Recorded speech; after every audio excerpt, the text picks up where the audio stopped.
So at TNAA, we want to take the guessing away from what your actual pay is going to be like. Before you even submit to a position, your recruiter will go over something called an assignment benefit summary. It's basically a comprehensive pay package that breaks down exactly how you're going to get paid each week. As a traveler, you qualify for taxable income, which is essentially your hourly wage clocking in, clocking out. You also can qualify for a non-taxable income, which is your meals and incidentals and housing. And then there's also different overtime rates. There are extra shift bonuses that may incur during an assignment. You may also receive a completion bonus if that's awarded as well. We'll go over that before you even submit so that you can make the right decision on whether or not you want to submit to that position. After you go over that assignment benefits summary and you decide you do want to submit, hopefully get an opportunity to interview and then get an offer from that. And then at that point, your recruiter will again go over that pay package with you to make sure that there's no questions, that you know exactly what you need to when it comes to accepting or declining that offer.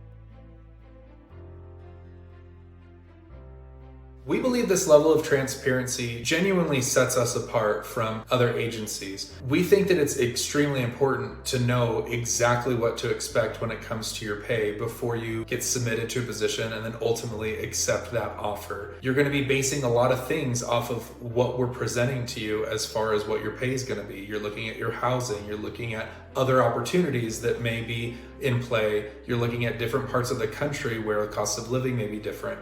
So knowing exactly how your pay is broken down each week is extremely important to be able to make that decision as far as where you'd like to go. I don't know how many nurses I've had over the last few years say that they've been provided with a large range from a low number to a high number. Of course, if I were a nurse, I would expect to make the high number. I've traveled for a while, I've got X years amount of experience. I want to have that higher range where the other agency is going to provide them the lower range because they know that they can get another nurse that could fill that role at a lower level. So we don't have any of that confusion. We come right out of the gate with our best offer that we can provide for our nurses based off the rate provided. And we think that's really important for our nurses to make that decision.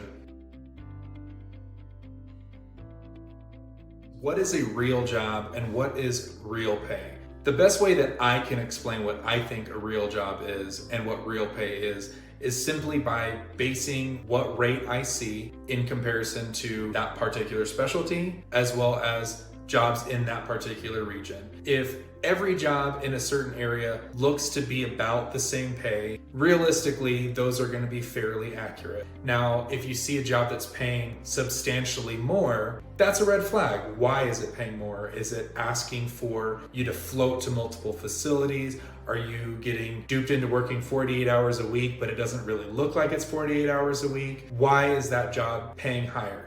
And then, of course, you've got the old bait and switch, which we see all the time. That is extremely frustrating for a nurse. I can only imagine seeing something, and of course you're gonna be like, wow, that job's paying $1,000 more a week. I wanna be submitted to that job, only to find out that that job's not real, or that pay is not real, or the expectation is not realistic for a nurse. So be aware of those red flags. And just know that it's just like anything. If you see something that's on sale and it seems too good to be true, it probably is. Just make sure that you have that relationship with your recruiter for them to kind of break down why there's a drastic difference between pay or a particular job.